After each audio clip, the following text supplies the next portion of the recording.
Samajwadi party के राष्ट्रीय महासचिव रहे स्वामी प्रसाद मौर्य ने समाजवादी पार्टी से खफा होकर उससे नाता तोड़ दिया।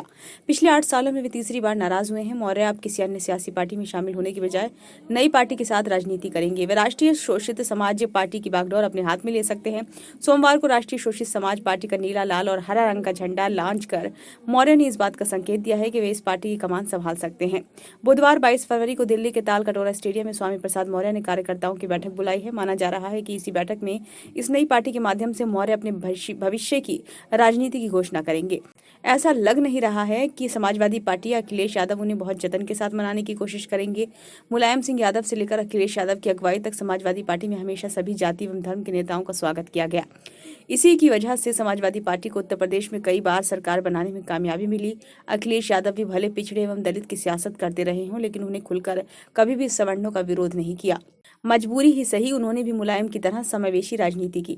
समाजवादी पार्टी के इस एजेंडे के ठीक विपरीत बहुजन समाज पार्टी की जातिवादी एवं सवर्ण विरोधी आंच पर पक कर निकले स्वामी प्रसाद मौर्य की पूरी राजनीति ही सवर्ण विरोध पर टिकी है।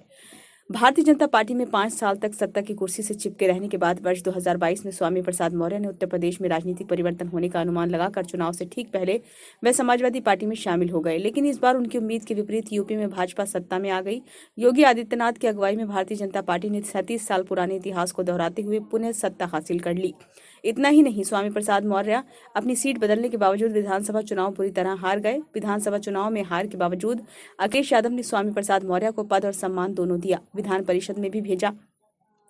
भारतीय जनता पार्टी में 5 साल तक हिंदू देवी देवताओं पर अपना मुंह बंद रखने वाले स्वामी प्रसाद मौर्य सपा में शामिल होते ही अपना पुराना राग छेड़ दिया। रामचरितमानस से लेकर हिंदू देवी देवताओं के खिलाफ अनर्गल बयानबाजी करने लगे। मौर्य के बयानों से पूरी समाजवादी पार्टी असहज होने लगी। शिवपाल सिंह यादव समेत तमाम नेताओं ने कई बार उनकी बयानबाजी को उनका निजी बयान बताकर पार्टी का बचाव करने की कोशिश की, लेकिन स्वामी प्रसाद रुकने के बजाय और तीखे होते चले गए। भारतीय जनता पार्टी भी स्वामी प्रसाद के बयान को भुनाते हुए सपा को हिंदी विरोधी साबित करने में जुट गई। पहले से ही हाशिए पर जा रही समाजवादी पार्टी को और नुकसान होने से बचाने के लिए राष्ट्रीय महासचिव रामगोपाल यादव को मोर्चा संभालना पड़ा।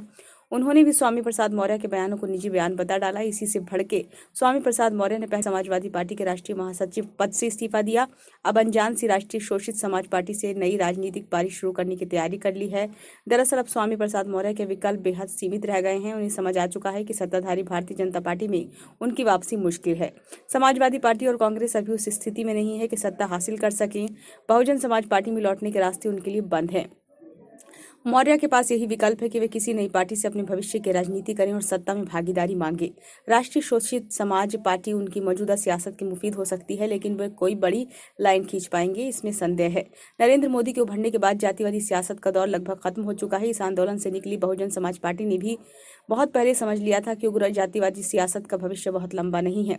कभी बहुमत से सरकार बनाने वाली बहन जी की पार्टी के पास उत्तर प्रदेश में मात्र एक विधायक है। ऐसे में स्वामी प्रसाद मौर्य की पिछड़े और दलित वर्ग की आक्रामक सियासत कितनी असरदार होगी, ये तो वक्त ही बताएगा। लेकिन इस वक्त सबसे बड़ा सवाल है कि स्वामी का वोट बैंक कहां से जुटेगा। स्वामी की राजनीति को देखे तो वे ऐसे नेता नहीं हैं जिनके पास बहुत बड़ा जनाधार हो।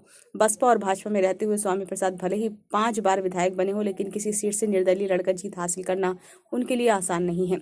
स्वामी प्रसाद ने दावा किया है कि उनके समाजवादी पार्टी में आने से उनकी सीटें 50 से बढ़कर 111 हो गई, लेकिन इसके विपरीत हकीकत यह है कि स्वामी प्रसाद खुद अपनी सीट नहीं जीत पाए। स्वामी प्रसाद खुद को भले ही बड़े नेता मानते हो, लेकिन उनके जनाधार की कहानी इतनी है कि अपने ही गृह जनपद रायबरेली की डलमऊ सीट से वे खुद कभी जीत हासिल नहीं कर सके। इस सीट का नाम ऊंचा हार होने के बाद वे 2012 में बसपा और 2017 में भाजपा के टिकट पर अपने पुत्र उत्कृष्ट मौर्य को भी पूरी ताकत लगाने के बावजूद विधायक नहीं बना सके। अगर स्वामी प्रसाद मौर्य किसी बड़े दल की सदस्यता नहीं लेते हैं तथा राष्ट्रीय शोषित समाज की राजनीति ही करते हैं, तो फिर उनके लिए ये भविष्य की सियासत मुश्किल होने वाली है। उन्हें अगले कुछ सालों में उत्तर प्रदेश की राजनीति में अपने जनाधार की ताकत दिखानी होगी। अगर ऐसा नहीं कर पाए तो फिर उनके लिए उत्तर प्रदेश में अपने राजनीतिक वजूद को बचाए रखना आसान नहीं होने वाला है।